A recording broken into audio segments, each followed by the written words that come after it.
Assistant basketball coach sa Sacred Heart School gikiha tungod sa pag-abuso sa ihang player.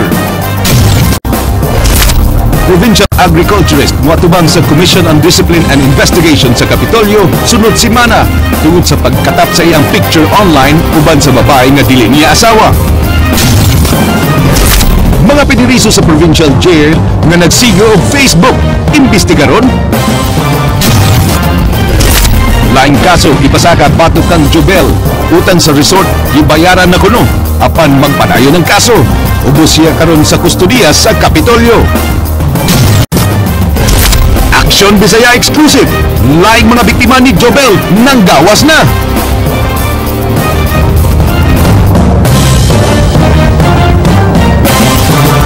May hapon sugbo kabisayan aniya na mga balita uban ang kanitibuk ang pwersa sa News 5 Cebu karong adlong Biyernes petsa 12 sa buwan sa Disyembre tuig 2014. Ako si Glenn Soco. Amo nang hatod ang masayong pagbalita inubanan sa mas komprehensibong impormasyon. Ako si Georgia Herrera. Kasamtangan gisusi sa consultant sa Cebu Provincial Detention and Rehabilitation Center kon CPDRC ang tawo nga dunay mga inmates nga nagpunay og Facebook sud sa ilang mga selda. Matud ni CPDRC consultant Marco Toral, dugay na siyang nakadawat sa mga reklamo mao nga pahugtan pa nilang ilang Greyhound operation matag karon ug unya. Gipasalig sab ni Toral nga mas striktong seguridad nga ipatuman sa mga pasilidad. Gani 70 na ka mga cellphones ang ilang nakumpiska sud ning tuiga. Kana mga dalaw nga manudre amo nang i-searching og tarong. Nya katong cellphone nga na-embargo na mo kanang usa to ka inmate dasod nga naglako nagamit og cellphone ba. Mga ilimnong makahubog o ginadiling drugas suway nga gipalusot sa CPDRC pinaagi sa paglabay paingon sa sud sa maong pasilidad. Jinky Bargio, Suginlimi. Nabaraw ang suway unta nga pagpalusot ini mga kontrabando dinhi sa Cebu Provincial Detention and Rehabilitation Center kun CPDRC. Nabantayan kagabi sa Blue Guard ang pagpaka sa atop diyang gilabay kining gipamutos nga mga ilimnon og drogas gikan sa gawas sa maong pasilidad.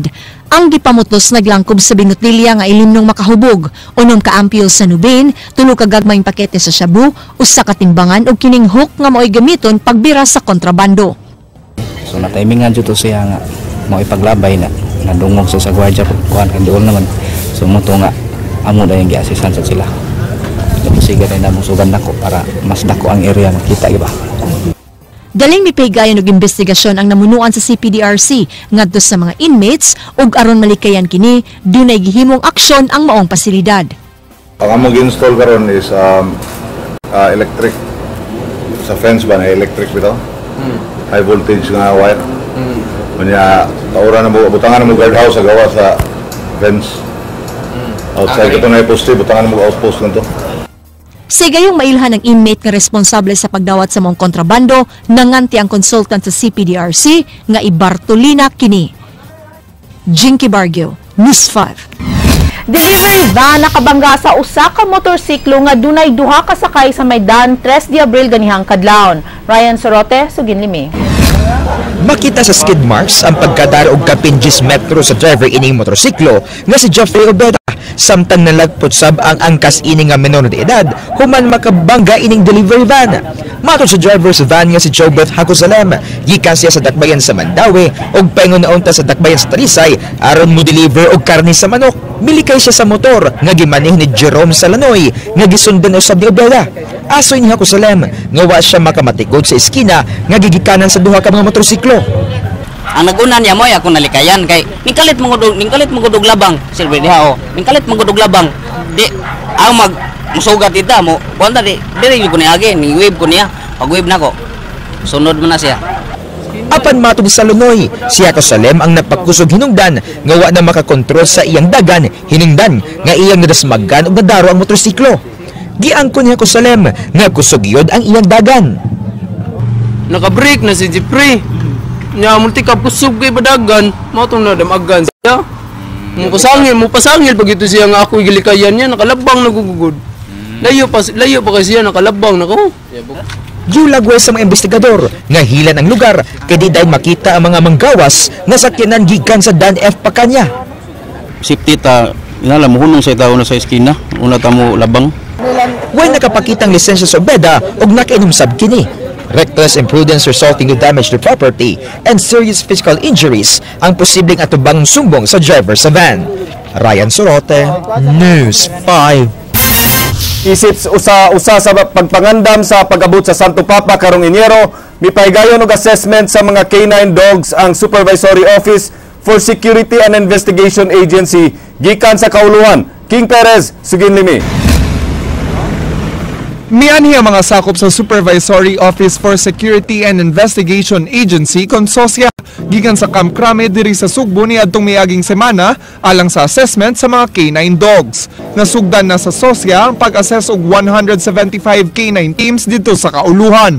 Ilaning pagpangandam sa umaabot nga pagbisita ni Pope Francis dito sa Tacloban karong Enero ug pagpahigayon sa APEC Summit. No canine teams sa area nila. And we saw that Cebu is the nearest region or province that we could hire yung mga canine teams available dito, but they must first pass this evaluation test. Sa maong assessment, gihatagan og 5 ka minuto ang matag team sa pagpangita sa mga eksplosibo nga naa sa hotel room, parking area ug open area. Si Sumo na-detect dayon ang explosive sa lawak wa pay 1 ka minuto. Samtang sa parking area, nasimutan dayon niini ang eksplosibo sa wa pay 2 ka minutos. Mailan nga na-detect sa canine dog ang eksplosibo, pinagi sa paglingkod sa ero sa tungod sa explosive. Sa maong kalihukan, na-train sa mga sakop sa FESAG sa PRO7 sa pag-assess sa mga canine dogs. Matod ni Officer in Charge Assistant Head Jose Espino nga ngay susihon sa mga nagkuha og canine dog service kon accredited kini sa SOSYA. Sa kasamtangan, tulo lang ka mga canine providers diri sa Sugbo ang gila sa maong buhatan. Aron ma-accredited, kinahanglan makakuha og Bureau of Animal Industry Accreditation o makapasar sa himong assessment sa SOSYA. 50,000 pesos ang multa sa mga di mopatuman sa maong accreditation. The procedures and rules that canine services must be accredited sa SOSYA, and not only accredited, they must also pass the evaluation test. King Perez, News 5.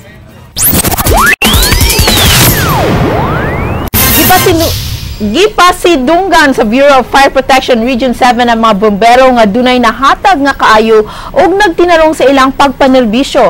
Lakip nga gipasidunggan ang mga local government units nga dunay dakong natabang sa ikalambo sa pasilidad sa mga fire stations.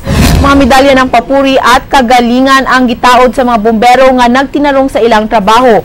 Mapasigarbuhon ang Regional Director kay sukad sa iyang pangatungdanan kapin sa 30 na ka mga fire stations ang iyang napa-activate sa Tibok Region 7. We are also in the finishing touches of some of the repair of our fire station. There are a lot of fire station we repaired, lalo yung affected ng mga Yolanda and earthquake. So yeah, almost, and then we coincide with Sunod semana gikatakdang patubangon sa Commission on Discipline and Investigation sa Kapitolyo ang kasamtangang pangu sa Provincial Agriculturist Office kinsa dunay mga hulagway nga mikatap sa internet diin iyang kauban ng usa ka babae nga di niya asawa. Jinky Bargio, Sugin Limi.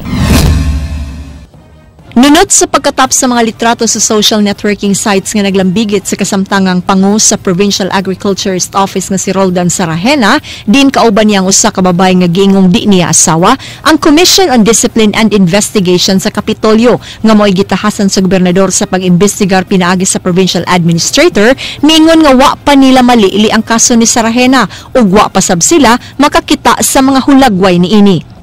Aron nga properly guided ang kode nangayo ta sa moong mga papilis baka dokumento or litrato.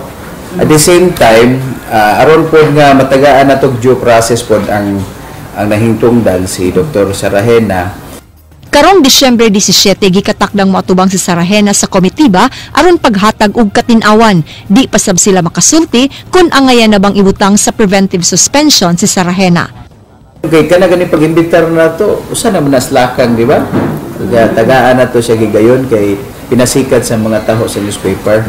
Wa mo ta mingon nga walay picture dili na ta mo padayon. Mamagani nga itong giditar siya. Jinky Bargio, News 5. Assistant basketball coach sa Sacred Heart School Ateneo de Cebu gipasakahan og kaso sa mga ginikanan sa usa ka tinun-an kay kasab-an ang ilang 15 anyos nga anak. Dala na usab ang pagpakauwaw nga maoy hinungdan kung nganong giulagway nga psychologically disturbed karon ang maong batanon. Leslie Camnade Vistil, Sugin Limi.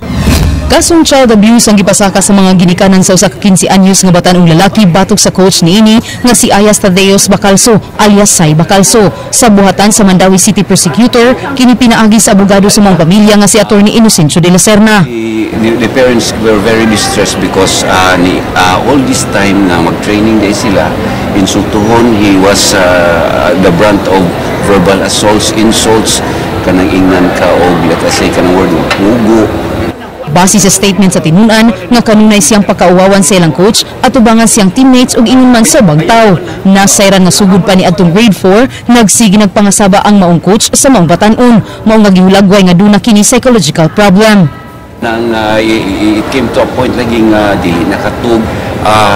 There was a point ganing ningon ang bata nga the moment he sees a basketball mukurog siya.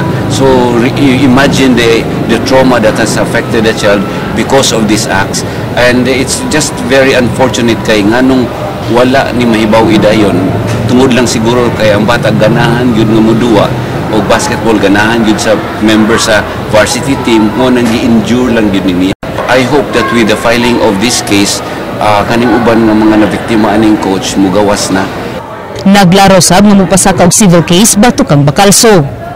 The child is currently undergoing a psychological evaluation sa Pink Room sa Vicente Soto, and apart from that there will be private psychologists na mag-attend niya because as far as an initial evaluation is grabe gyud ang damage nga nabuhat sa coach aning batana. Leslie Camnade Vistil, News 5.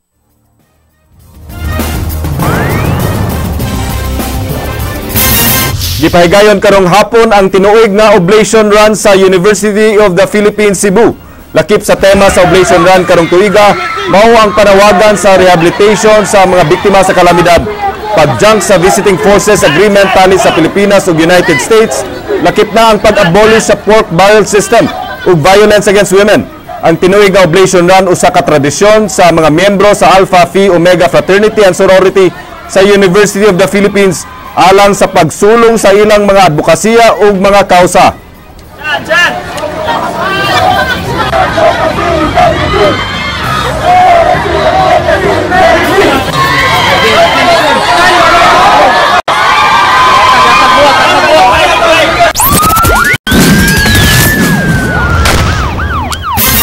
Resort mupasaka gihapon og kiha bisan og dunay ni bayad sa mga bills ni Jobel.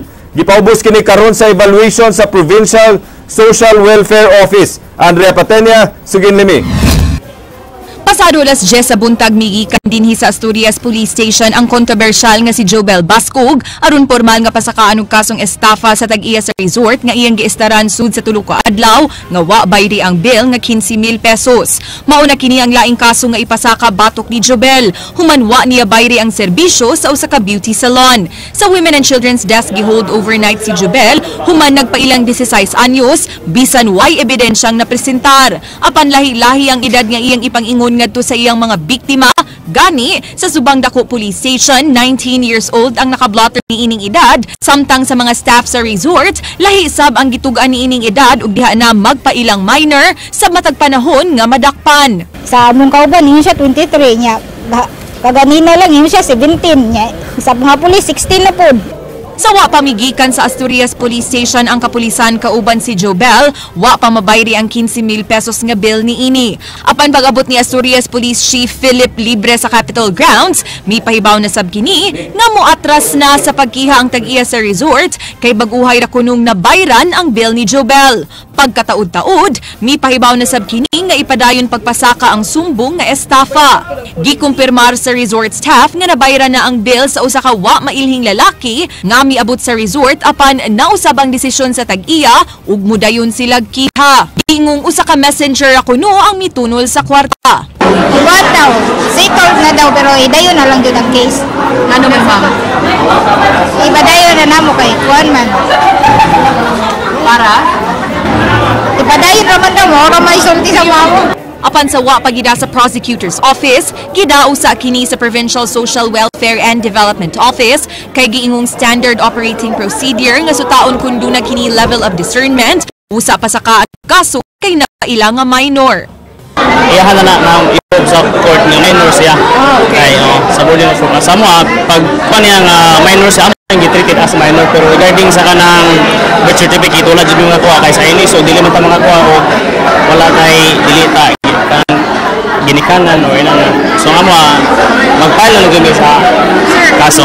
Matod sa PSWDO, ipaubos usa nila sa evaluation si Jobel pagtino sa tinud-anay nga edad niini. Matod pa, di usa mapasaka ang kaso kundi mahuman ilang evaluation. We have to do a lot of assessment. Validation, meaning interview siya as far as sa iyang edad, minor or not, and the other offenses. So what we do now is to do the processing, assessment, interview. Mupatawag og press conference ang mga opisyales sa Provincial Social Welfare and Development Office karong hapon aron ilang ipresentar ang resulta sa evaluation nga gihimo ngadto kang Baskog ug ila sang ipahibaw ang ilang nakabutang desisyon kabahin sa kasong buoti pasaka sa mga biktima batok niini. Andrea Patenia, News 5. Laing mga biktima ni Jobel Baskog ng gawas human nabaniog na og maayo ang mga nabuhat niini. Sa lain na usab nga action Bisaya exclusive, nagtapok ang mga biktima ni Jobel Baskog aron sa pagpadayag sa ilang reklamo. Kini ang giaksyonan ni King Perez Nasad.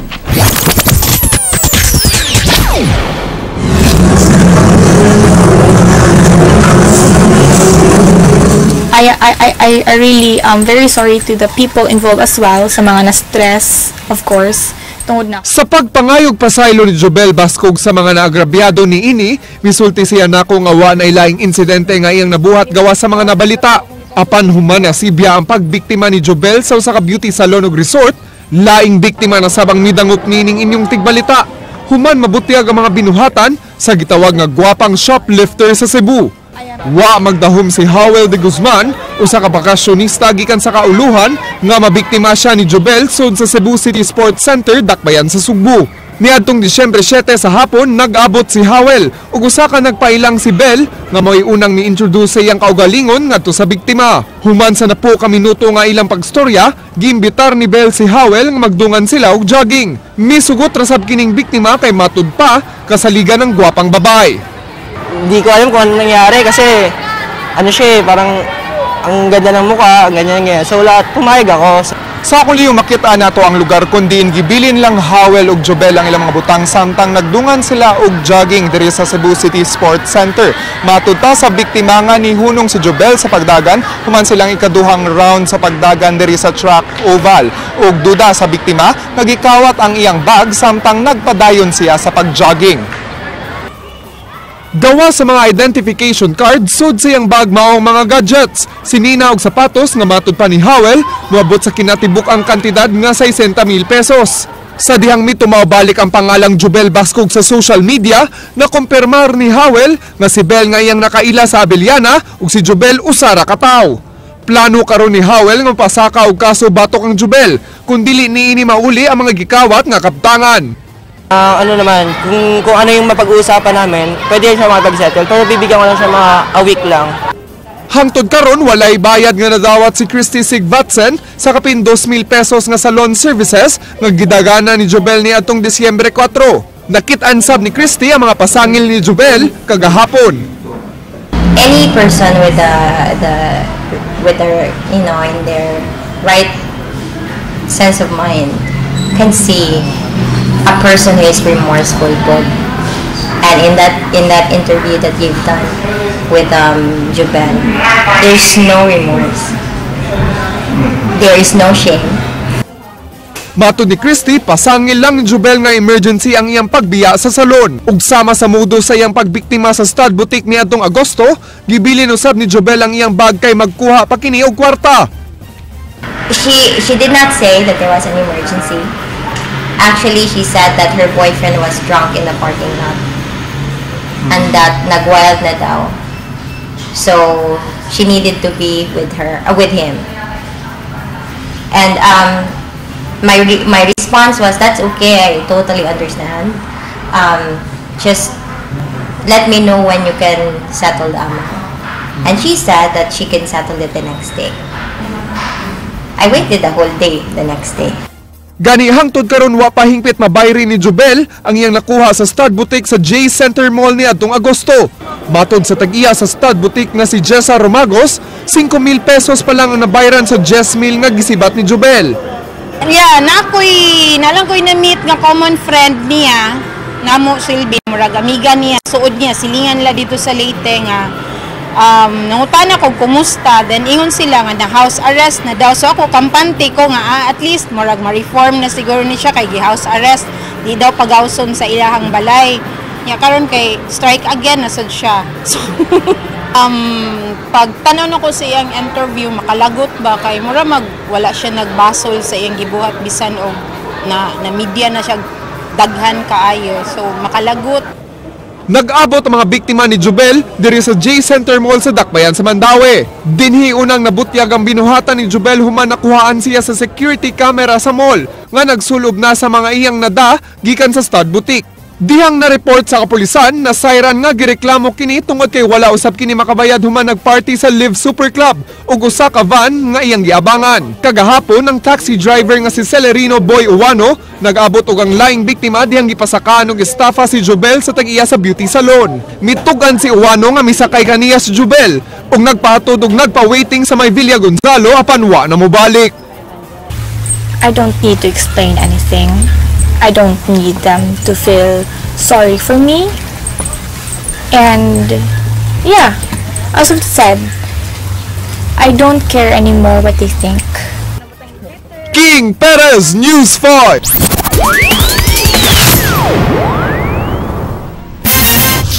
Attorney Georgia, may bagag mathematics?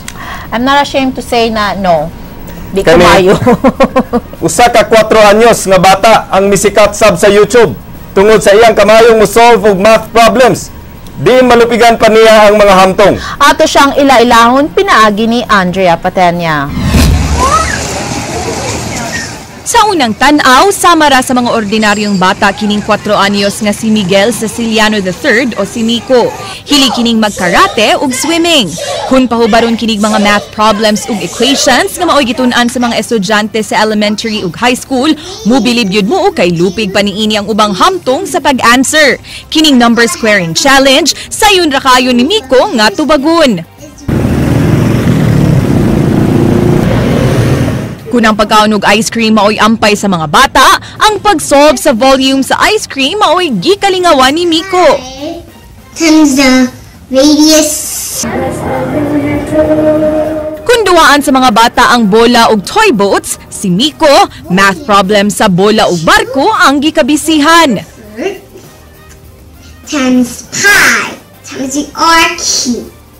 Di lang sa math maayo si Miko, lakip na ang science ug geography, kay memorize niini ang mga chemical elements ug ang capital sa 164 countries. Uzbekistan, Antigua and Barbuda, St. John, Iceland, Human gi-upload sa proud parents ni Miko ang iyang mga video sa internet, daling nahimong viral ang maong mga posts tungod sa kadaghan sa mibilib sa maong child genius. Gani nakadawat na silag mga suwat nga pagdaig gikan sa mga professors sa nagkalain-laing mga universidad sa kalibutan. 8 katuig nang nagpuyo sa Amerika ang pamilyang Ceciliano, diin bag-o ra silang mibalhin sa Florida gikan sa Missouri. Usa ka physical therapist gikan Cebu ang iyang mommy nga si Amy, samtang nagtrabaho sa usa ka clinical laboratory ang iyang daddy nga si Philip nga taga Albay. Dunay manghud si Miko nga 7-month-old baby girl nga si Marcela Gabriel. Sa online interview ni Mommy Amy, sa ila naliwat si Miko. Matag-adlaw kini nilang tudluan kay duna kini interes nga magkat-on. We train Miko by practicing his skills daily. I think he got his intelligence from us, his parents, in the genes, ika nga. Miko is so eager to learn that I don't think he really needs any motivation. We introduced math to him when he was 2, but he didn't show any interest to it until 4. And since then, we just nurture it daily. Alang kang Miko, ang pagtuon samara sa pagduwa. Ug syempre, di lang iyang study table ang iyang playground. Miko's playtime is study time as well. Mahilig siyang maglaro, pero parang nag-aaral din siya habang naglalaro. He's got flashcards of the elements. What else do you have? Maps, puzzles of the United States and capitals, puzzles of the world map. He likes to play with the iPad, but we limit that to like 5 to 10 minutes. Para hindi masyadong masira yung mata. And then, mahilig siya maglaro sa park. He likes the slides. He likes to run and play hide and seek. Ug tambag ni Mommy Aimee sa mga ginikanan nga naglisod sa pagtudlo sa ilang mga anak. Tiyaga lang talaga. And then, introduce one thing at a time. Short period of time. Like 5 to 10 minutes teaching. Kasi mahina ang, ang focus ng bata. So, wag masyadong i-push. Kung ano yung makita nyo na galing ng anak nyo, in-nurture nyo siya on that area, huwag siyang ikukumpara sa ibang bata. Kasi Andrea Patenia, News 5. Naguwat ko og gisulti og unsay gatas gigamit sa iyang anak. Nade po da sa gatas. But I believe that it's also genes, but it's also training. I learned a lot from him. Me having 2 kids, I'm gonna try to adapt what she was saying. Ang akong mathematics mao gini. Mga kapatid, 13 kadlaw na lang. Pasko na. 13-month pay. Ug mao kadto ang mga balita sa Aksyon Bisaya kini si Glenzo ko. Daghang salamat, ako si Georgia Herrera. Bisan asa, bisan kanusa. Kapatid, kay di lang kutob sa balita. Aksyon!